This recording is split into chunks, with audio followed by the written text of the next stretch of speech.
Bismillahirrahmanirrahim. Inna dina indallahil Islam. Al-ayah. Sesungguhnya agama yang diridai oleh Allah hanyalah Islam. Islam adalah masdar atau kata dasar dari aslama yuslimu islaman, yang artinya menyelamatkan. Mengapa kita memeluk agama Islam? Tentunya karena kita ingin selamat, baik di dunia, apalagi kelak di akhirat. Dalam keyakinan Islam, bahwa sebelum kita dan alam semesta ini ada, dijadikan oleh Allah, maka yang ada ketika itu hanyalah zat Allah subhanahu wa ta'ala beserta seluruh sifat-sifatnya yang agung, yang mulia, yang sempurna. Nah, ketika belum dijadikannya makhluk, yang ada hanya Allah saja,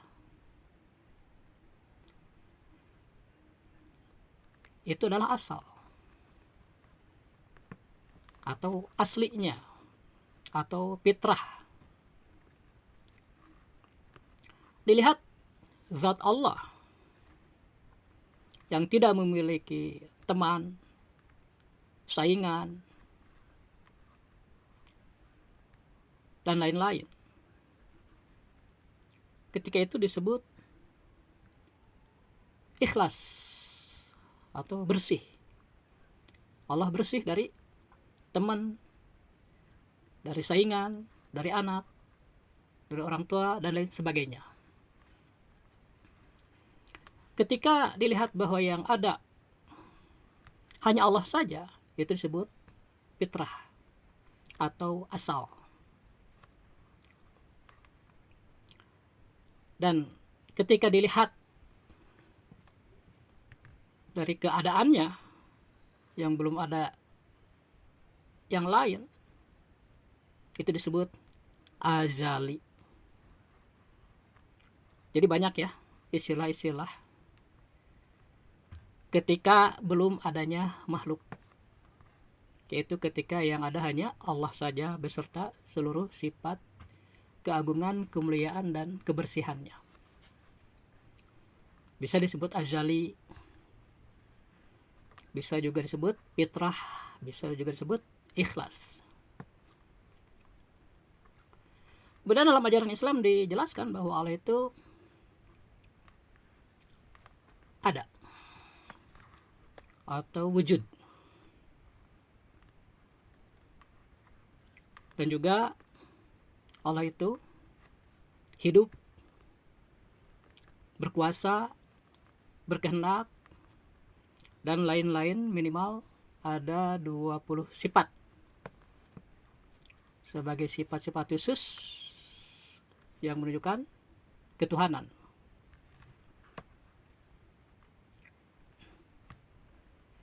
Kemudian dengan sifat iradah dan sifat kudratnya, Allah berkehendak menciptakan alam semesta ini.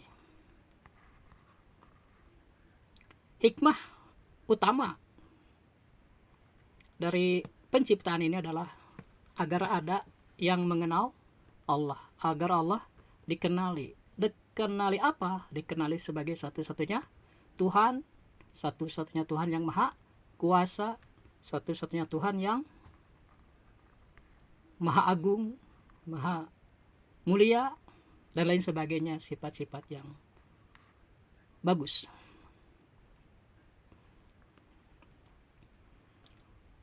Di dalam surah At-Talaq disebutkan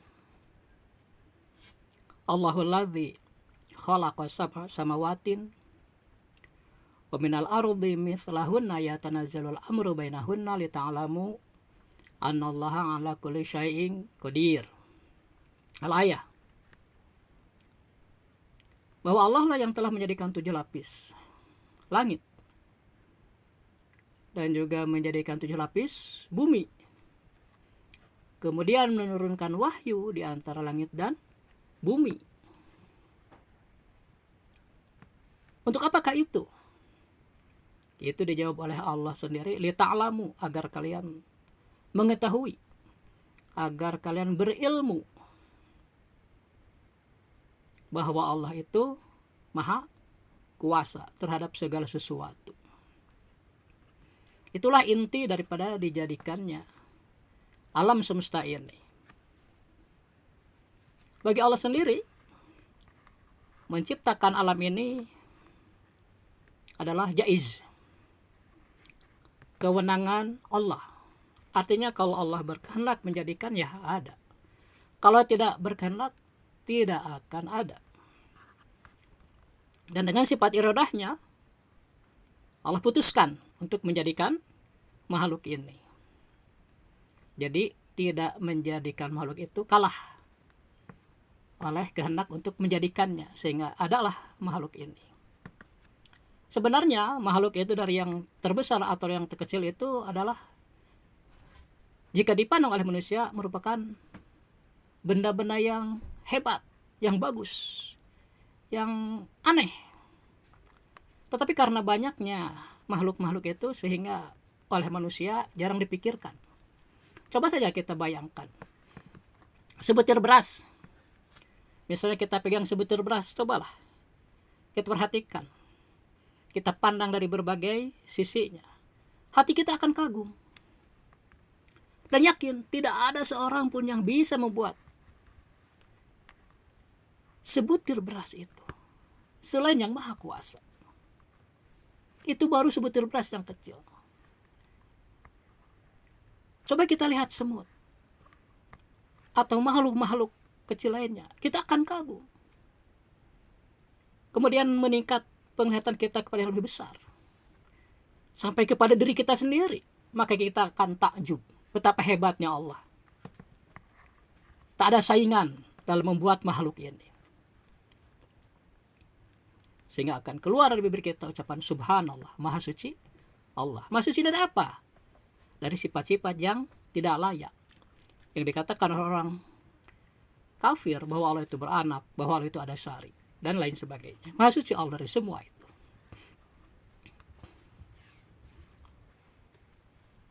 Banyak di Al-Quran yang menunjukkan ayat-ayat bahwa hikmah dari diciptakannya makhluk ini adalah agar manusia mengetahui bahwa Allah itu maha kuasa. Oleh karena itu, dalam ajaran Aswaja, yaitu ajaran yang dipakai oleh mayoritas umat muslim sedunia, diajarkan bahwa minimal kita harus memahami sifat 20 yang ada pada zat Allah, yaitu sifat-sifat yang wajib. Untuk apa itu? Untuk menghindarkan diri dari sifat-sifat musyrik.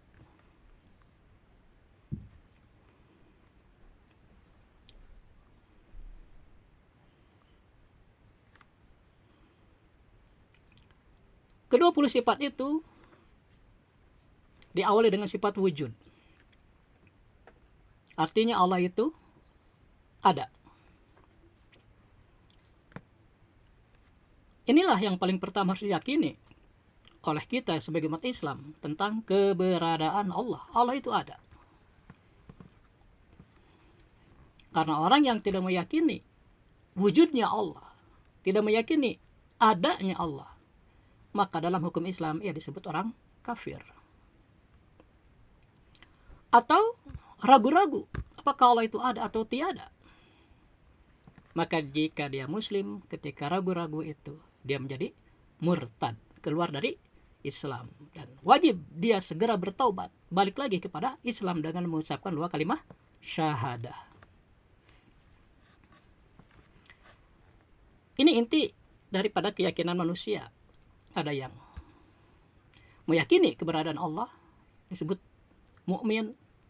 Ada yang tidak meyakini, disebut kafir. Ada yang ragu-ragu, disebut murtad. Di samping meyakini Allah itu ada wujud, maka kita yakin juga bahwa wujudnya Allah itu adalah tidak berawal, tidak ada permulaannya. Karena jika Allah diperkirakan ada permulaannya, berarti Allah itu sama dengan kita, sama dengan makhluk. Karena makhluk juga ada permulaannya, atau disebut hadis. Seandainya Allah diperkirakan ada awalnya, ada permulaannya, sama dengan makhluk, maka kemungkinannya terjadi daur atau tasalsul. Karena ketika Allah ada permulaannya, berarti Allah butuh kepada muhdis, butuh kepada mujid, butuh kepada yang membarukan dan menjadikan Allah.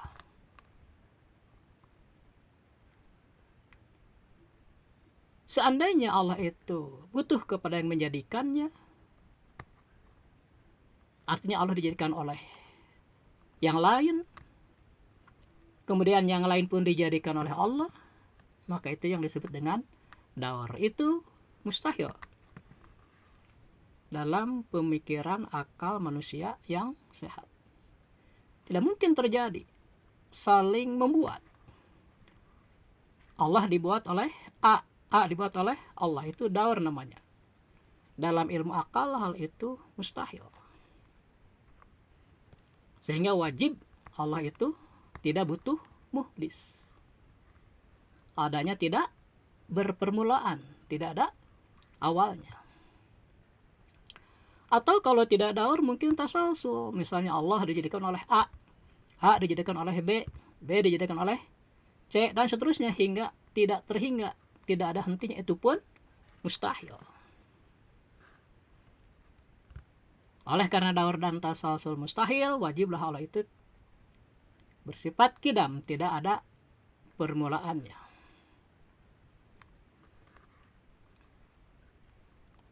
Kemudian juga di samping meyakini Allah itu wujud, kidam, kita pun wajib meyakini Allah itu bako. Artinya tidak akan berakhir, tidak akan pernah hancur, tidak akan hilang, akan selalu ada. Itu disebut bako atau abadi. Seandainya diperkirakan oleh itu ada akhirnya, misalnya rusak, panak, ataupun hilang, ataupun hancur, berarti Allah itu sama juga dengan makhluk. Karena hanya barang-barang baru lah yang terkena oleh kerusakan. Yang bisa hilang, bisa hancur, itu barang baru, hadis. Barang-barang hadis pasti rusak, pasti panak.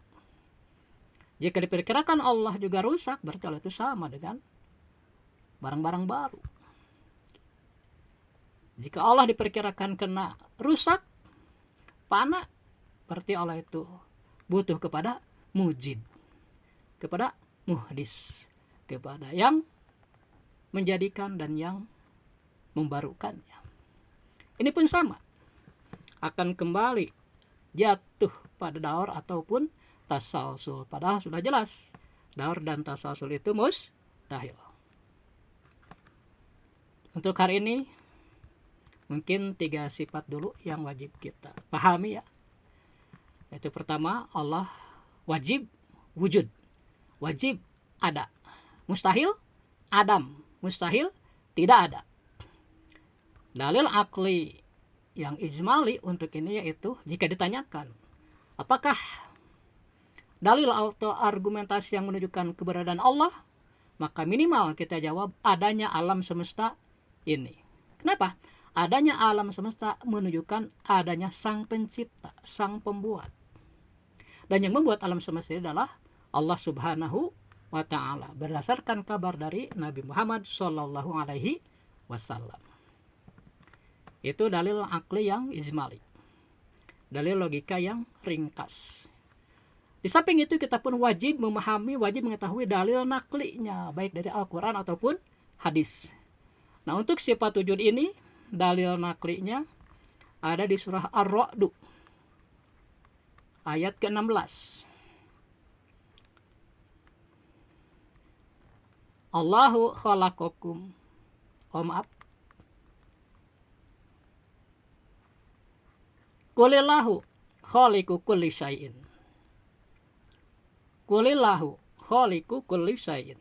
Qul, katakanlah olehmu wahai utusan, wahai Muhammad, Allahu khaliqu kulli syai'in, bahwa hanya Allah lah yang telah menjadikan segala sesuatu, segala kejadian. Tidak ada yang terlewat. Semua kejadian ada karena dijadikan oleh Allah Subhanahu wa ta'ala. Jadi untuk setiap sifat Allah, kita wajib memahami dalil akli dan dalil naklinya. Kemudian untuk sifat kidam dan bako, dalilnya yaitu tadi, seandainya Allah ada awalnya atau ada akhirnya, tentu Allah itu butuh muhdis, butuh mujid. Seandainya Allah butuh muhdis atau mujid, butuh yang menjadikan kepada Allah, itu akan jatuh kepada daur atau tasalsul. Daur adalah saling membuat. Misalnya Allah dijadikan oleh A, A pun dijadikan oleh Allah. Itu mustahil atau tasalsul. Allah dijadikan oleh A, A dijadikan oleh B, B oleh C, dan seterusnya. Itu pun mustahil ya, tasalsul namanya itu. Karena keduanya mustahil, wajib Allah itu bersifat kidam dan bako, tidak berawal dan tidak ada akhirnya. Dalilnya ada di surah Al-Hadid ayat 3, jika tidak salah. Kalimatnya wal awwalu wal akhiru wal zahiru wal batinu al-ayah. Wal awalu dialah Allah yang awal. Ketika belum ada segala sesuatu, Allah sudah ada. Wal akhiru ada yang akhir. Ketika segala sesuatu hancur musnah, Allah tetap ada. Rupanya cukup sekian dulu, yang salah bersambung. Akhirul kalam. Assalamualaikum warahmatullahi wabarakatuh.